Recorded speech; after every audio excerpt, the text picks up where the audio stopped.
Let's start with Bellator MMA versus RIZIN 2. Before we talk about a few fights from this card, anything you guys want to highlight and briefly discuss from Super RIZIN 2 fights of note?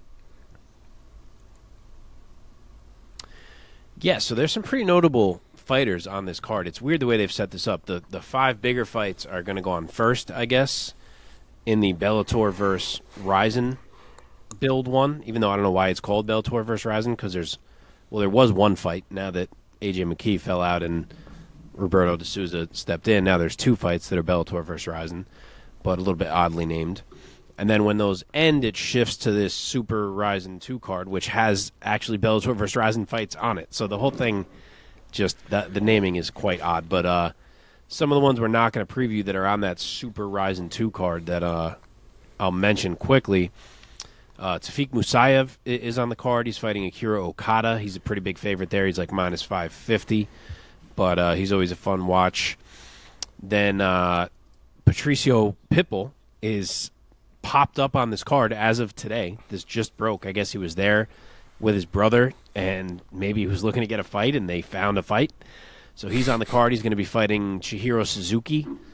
And then the most notable, I guess, is what was supposed to be a fight that I was super pumped for, which was Kai Asakura against Juan Archuleta to crown the vacant RIZIN bantamweight champion. Asakura got hurt, unfortunately, so it's going to be Hiromasa Oigikubo stepping in, who we recently saw on the prior Bellator RIZIN card fighting Kyoji.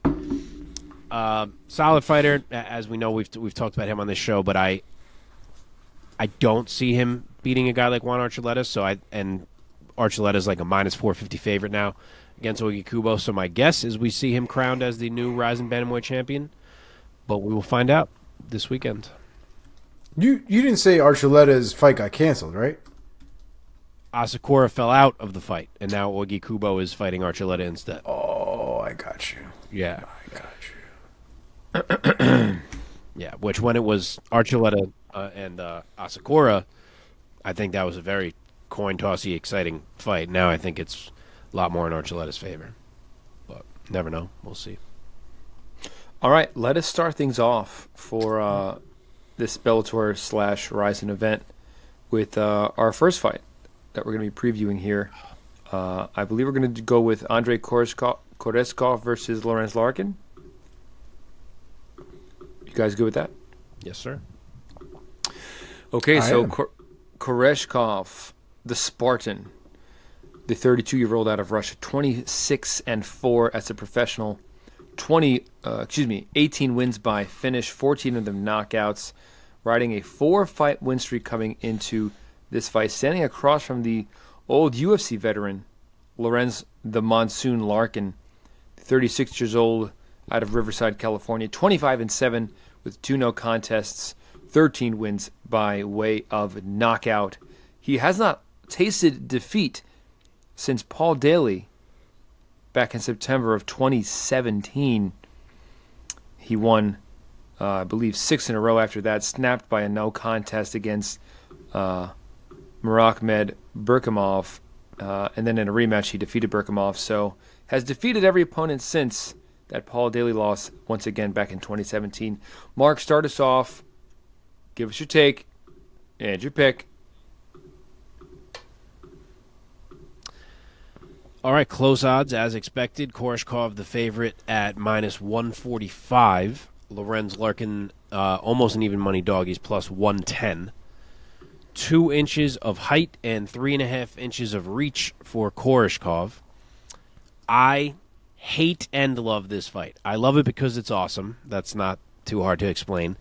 But I hate it because, to me, these are 2 of the most underrated welterweights in the game right now. And unfortunately, one of them is going to have to pick up an L here. They have fought before, some years back. Lorenz Larkin won a split decision, which shows you how close this matchup is. They both had big moments in that fight. Arguable who should have won it. So I'm kind of like that we are running it back for that reason. And I expect it to be close again. They're both absolutely capable of hurting the other on the feet and of finding a finish, which, as I said, we saw them hurt each other the first fight. I do think this is a matchup where Koreshkov looks to wrestle when he can, because as much as he is capable on the feet, striking with Lorenz Larkin is just not something you should look to do if you have another avenue. So I think we see some of that. I do think it's a total coin toss again, but I'm going to say that the slightly cleaner technique of Lorenz Larkin is enough to barely edge it and take 2 of these rounds. I will say 29-28 Larkin. Omar. I really like Lorenz Larkin. I always have. Koreshkov, though, man, is he's a tough dude, man. And he screams one of those guys that just, like, when you hit him, seems like he, like, feels like fucking steel. I just think he's going to be a little bit more of the durable guy, especially once they start getting into the exchanges. I'd have to imagine that first fight, especially with him, with Koreshkov kind of getting smoked a little bit in the second round, I got to imagine that he's a little bit more prepared for that. He's seen the looks at this point. He's training for it. He's done well in his last few fights as well. So I just don't think that fight's going to go the same way. I think Koreshkov is probably going to be a little bit more dominant in this fight. So I'm going to go with Koreshkov here by at least 29-28 decision. I will also be rolling with the Russian here. I was always scared of Lorenz Larkin. I always thought he was like one of the most intimidating dudes on the roster back in the UFC days, and following him since then, he has certainly found success outside of the UFC. That being said, I'm going to go with the Spartan here. Yeah, I agree. I think he's going to fight smart. He's a bit more well-rounded. Lorenz Larkin has never won a fight by submission, so I suspect Koreshkov to try to hold his own on the feet as long as he can. But the moment he tastes a little bit of that power from Larkin, we're going to see this fight go to the mat. I'm going to say Koreshkov by UD. All right. Let's keep going. Let's go with Danny Sabatello versus Magomed Magomedov. So Sabatello, the 30-year-old out of Coconut Creek, Florida, the Italian gangster. He is 14-2 as a pro, with 3 knockouts and 5 submissions on his record. Coming off of a win over Marcos Breno by submission via rear naked choke back in April of this year. Taking on another Russian, Magomed Tiger Magomedov, 31 years old, out of Moscow, 19-3 as a pro, with 9 submissions on his record, looking to get back in the win column after losing to Patchy Mix back in December. Omar, start us off this time. Give us your take and your pick for Sabatello versus Magomedov. It's a really interesting fight because you'd want to imagine that Magomedov would have the wrestling acumen and the credentials to kind of make this not a fight that Danny Sabatello can find a real path to victory in. You know, Danny Sabatello is the type of fighter that needs to be able to use all of his tools in order for him to be really effective. Kind of very similar to Colby Covington's and guys like that who need to use their striking, their volume in order to put together their wrestling and then chain the wrestling and then go back to the striking and then back to the wrestling. When Danny Sabatello was on, that's kind of the best version of himself. At minimum, if he can control you, he'll settle for that. And he'll settle being on top of you. He'll settle lacing your legs up. He'll settle just basically winning the fight and being on top of you. The real question is, does Magomedov have the ability to get Danny Sabatello off of him? And I don't think that he will, especially over 3 rounds. So I'm going to go with Danny Sabatello here. I think the kid knows how to win, even if it is boring. But I do think that he knows how to make a W show up on his record. So I'm going to go with Danny Sabatello, unanimous decision.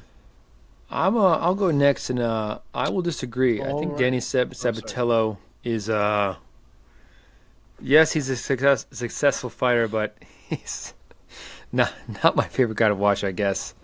That's the extent that I'll go with criticizing this man, who I might meet one day. But I will be going with the very talented Russian fighter here, Magomed Magomedov. I'm a big fan of his style and his grit. I think he's very well-rounded. I'm going to take him by unanimous decision. Sabatello is very good on the ground. I don't think he's going to get submitted, which is Magomed's sort of bread and butter here. But I will say that Magomed just outskills him over the course of 5 rounds and gets it done. It's a 5-round or 3-round fight? 3-round fight. And 3 rounds, yeah. I'll go with Magomed by UD. Mark? All right, another one with pretty close odds. Sabatello is favored. He's minus 150. Magomedov is plus 115 as the underdog. I really love this fight. I think it's a great fight. I think if either man manages to win it impressively, it will say a lot about how good that fighter is. 3 inches of height and half an inch of reach on the Sabatello side. My take is pretty similar to Omar's, honestly. As good as Magomedov is, and he's very good, he's well-rounded, he can strike, he can wrestle, he can grapple. I don't know if all those skills still give him enough to overcome the suffocation that Danny Sabatello brings. It is only 3 rounds, so Danny can 100% push the pace as high as he can manage to push it here. He is the bigger man. He seems to still be trending upward performance-wise, whereas Magomedov maybe is coming the other way slightly as of late. Danny showed off a more aggressive side and a more active style, I thought, in his last fight against Breno, which he said he was going to make it a point to do. So that was encouraging to see. And I think it may be enough to shut down the things that Magomedov is trying to do for the most part. Plus, I think Danny's the one who's quicker and more reactionary in the scrambles when it comes to reestablishing control and position as it's lost. So I'm actually going to say it's a clear decision for Danny Sabatello, which it's funny because I would be 0% shocked if Magomedov won. But my pick is going to be a clear decision for Sabatello. Could be 29-28, still clear. Could be 30-27, but I could see Magomedov having success early, but I think eventually it shifts Danny's way. Okay, let's move over to the women's side of things in the women's 125-pound division. Kana Watanabe taking on Veta Arteaga. Watanabe, the 34-year-old out of Tokyo, Japan, 11-2 as a pro, add 1 draw to that. 7 finishes on her record. Looking to get back to the win column after a split decision loss back in April at Bellator 295 against Alima McFarlane. She will be standing across from Veta Arteaga, the 35-year-old out of Boise, Idaho, 7-5 as a pro with 3 finishes. Also coming off a loss at Bellator 295 at the hands of Sumiko Inaba by UD. Mark, want to take this one first? All right. I covered my odds. Okay, Watanabe, big favorite. She is minus 550. Veta Arteaga is plus 350 as the dog. This has got to be cool for Kana Watanabe, being a Japanese fighter, getting this kind of showcase in this arena on this card. Big night for her. She is 2 inches of taller and has 2 inches of reach in this fight. And to be honest, she came up very empty in a fairly big spot against Alima McFarlane last time out in a fight that most people thought she would win. So she's got to bounce back here. Arteaga, despite being up and down in Bellator, has shown she can beat quality opponents. She beat Emily Ducote, she beat Denise Kielholtz, and some others. But I think this is going to be that bounce-back fight for Kana Watanabe. The odds makers seem to agree. I think she controls the majority of the fight en route to a decision. Probably it'd be nice to see her come out a bit more aggressive and find a finish here. But I'll stick with UD for her. Yeah, I think that the odds could have been even a bit wider. I think that Watanabe is being set up here to bounce back impressively. I think she's gonna. I think that she's gonna finish Arteaga. I'll say TKO round 2. Omar. Yeah, this is man, I really want to pick Arteaga here because, I don't have a ton of confidence in Watanabe. Maybe it's recency bias. Maybe it is based off of that Alima McFarlane fight because she did really well against Denise Kielholtz back when she did fight her. Kind of the same way that Arteaga did really well against Vanessa Porto. She put hands on Porto and then put her in some nasty ass choke. But their recent fights just haven't really been it, and I think it's left me wanting from both of them at this point. My fight picks are shit anyway, but I'm going to go with Arteaga here. I think Arteaga makes it really interesting here. I do think that Watanabe is a beatable fighter, and I think Arteaga is in a big spot here, and I think she can capitalize on it. So I'm going to go with Arteaga here by unanimous decision, 2-1. Like it.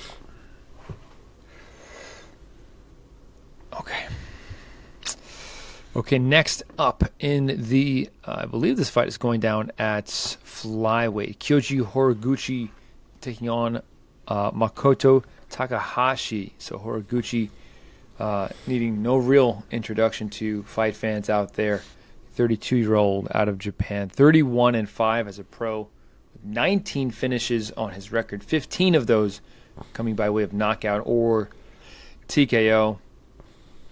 Back-to-back wins coming into this weekend.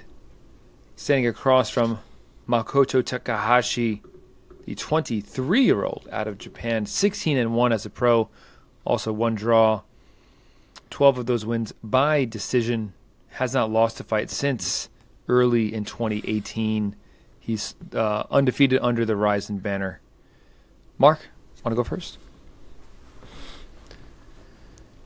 Sure. So I'll just add very, very quickly. I don't think you said this fight is for the inaugural Bellator Flyweight Championship. So big deal there. It definitely feels a little odd that we're crowning the first ever Bellator Flyweight Champion with Bellator potentially on the verge of shutting down. So whoever wins this fight may also end up being the only Bellator Flyweight Champion and never even defend that belt. But I guess we'll see. And I don't hate Kyoji getting the chance to have that on his resume. That would be a unique thing, to add to his list. And I think that he will have it. He is a big favorite here. He's minus 450. I skipped past that. Shinryu is plus 325 as the dog. Horiguchi's an inch taller. I can't even find a reach on Shinryu, unfortunately. He has a great record, of course. He's a younger fighter. I don't think he's been in there across from anyone on the level of a Kyoji Horiguchi, and I think this is going to be a Horiguchi coronation. Shinryu wants to grapple, but this ain't bantamweight.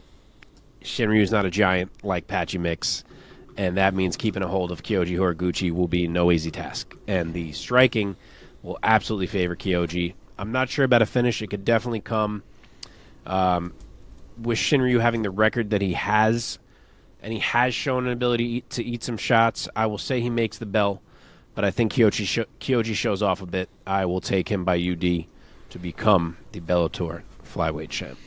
Yeah, you're right. It is definitely interesting that Bellator could be on the verge of being absorbed into PFL.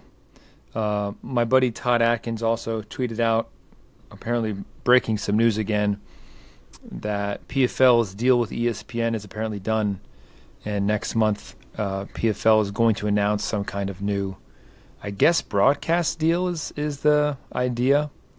And maybe in conjunction with the merger or acquisition of Bellator. So probably a brand new network or new huge streaming platform. Although almost seems like whatever they do it's like there isn't anything much bigger than ESPN. Unless there's something I'm not even thinking about. Maybe network or something like that. What could it be? Again, but maybe NBC Sports or Fox Sports or I don't know. Anyhow, I agree. I think you took the words right out of my mouth. I think this is going to be a coronation for Kyoji Horiguchi. He's in his prime at 32 years old. I think he's going to style on Takahashi, and I'll say that he shows out, and I'll say that he hands Takahashi his first knockout loss of his career. Omar? I would have to agree. I don't think any one of us was really going to pick against Horiguchi, I think, in this spot. Horiguchi's nasty, man. Horiguchi, even though he's at the point where he's at in his career, right, he's got more losses kind of towards this latter half of his career, and the competition is going up, and that's just a reality. He's fighting for championships. He's fighting for elite spots, elite fighters. And Horiguchi's going to run into some issues here and there. This is not going to be one of those times. I think the speed, the mobility of Horiguchi, I think, is what's going to play the biggest factor, especially because somebody like Takahashi wants to grapple, wants to grab on, wants to basically be goddamn like white on rice, if you will. When it comes to the grappling aspect of things. And I just think Horiguchi moves too well for that to be the thing. I think Horiguchi's ability to grapple is just too significant. I think the power that he has in his hips in the event that he gets taken down, I think is just too much to keep down on a consistent basis. I think Horiguchi presents a lot more problems than Takahashi does overall, and I have to go with Horiguchi here. I wouldn't even be surprised if somewhere along the line he catches him slipping and he knocks Takahashi right the fuck out. So I'm going to go with round 2, KO, Kyoji Horiguchi. Okay. Let's move on now to the main event of this Bellator and RIZIN card. Patricky Pitbull taking on Roberto de Souza. So de Souza, the 33-year-old out of Sao Paulo, Brazil, 15-2 as a pro, 10 subs on his record. Add 4 knockouts to that. Bounced back from his loss to AJ McKee by beating Spike Carlisle back in May, also by decision. He will be standing across from Patricky Pitbull, the 37-year-old out of Natal, Brazil. 24-11 as a pro with 16 knockouts on his record. And he's looking to get back in the win column after losing at the hands of Usman Nurmagomedov back in November. Omar, start us off this time. Give us your take and your pick. So I got to say, I like both of these guys. I think I learned a little bit more about de Souza during the New Year's Eve card a little bit way back when now. I really enjoyed his style. He's not afraid to strike at all. I think for the pedigree that he has when it comes to jiu-jitsu, you would imagine that he's going to consistently try to take things down to the ground. He will kick you in the fucking neck if you give him an opportunity. The dude is definitely down to strike, and I think it makes things a little bit interesting for somebody like Patricky Pitbull, because Patricky obviously wants to strike too. He wants to throw hands. He's very small and compact, carries a lot of power in his hips and in his hands. I think it makes for a very interesting fight. I want to say that, the reaches or the height difference, I think, is pretty significant. The Pitbull brothers have never really had height on their side, but they've obviously made, the adjustments necessary to be able to close the distance inside. And I think that's what makes it interesting, because de Souza is a guy that likes length. He's a guy that doesn't want you to get in close. He's a guy that wants you staying as far the fuck away from him as humanly possible. And if you do get in close, then we go down to the ground. So I think it'll be very interesting to see how this fight turns out. I just think Pitbull is probably a better fighter overall, and that's saying something, because I do think de Souza is a very, very, very good fighter, definitely elite. But I think Pitbull might just scrape this one by. I don't think he gets the finish in this one. I think this will be a tough fight for Pitbull, but I give him 2 rounds out of 3 for this one, unanimous decision. Okay, Mark. You just made me wonder if this is 5 rounds. Are all the Grand Prix 5 rounds? Because I sort of think they might be. That's a good point. Had not thought about. Now I'm checking. Please hold. I think they are. I still think he can do 3 rounds out of 5. 5 rounds. 5 rounds. For the Kyoji one as well? Well, that's a title fight, so that's 5. But this is 5 because it's a part of the Grand Prix. Okay. All right. Mike, shall I? Do it. Yeah, you're being silent, so I'll go. All right, so Roberto de Souza is the favorite here. I guess these lines just came out. I was looking for them a little earlier today. There was no lines. And de Souza is minus 240 in what I just found. Patricky Pitbull is plus 190. Pretty big last-minute changes went down in this one. This main event was supposed to be AJ McKee versus Patricky Pitbull. Bit of a grudge match. Obviously, McKee had his rivalry with Patricio. It was an opening round fight, the only one left in this Bellator Grand Prix. The winner was supposed to go on and face Alexander Shabley in the semifinals. The other side is obviously Usman and Brent Primus in the other semifinals. And news broke today, only 3 days after the fight, that A.J. McKee is out with an undisclosed injury. Sucks. But the RIZIN lightweight champion, Roberto de Souza, steps into the tournament in A.J. McKee's place and does it with no delay, fighting Pitbull on 3 days' notice, which is pretty awesome and a great way to save this card. So, of course, I wanted to see McKee, but you can't really save a card much better than that because this is still a fun fight. In terms of the matchup, Satoshi is 4 inches taller, as Omar alluded to. He has a 2-inch reach advantage. And in normal circumstances, I would absolutely pick him to use that size, length, and the skill that he has to avoid any bombs from Patricky Pitbull, drag this thing down to the ground, and submit him.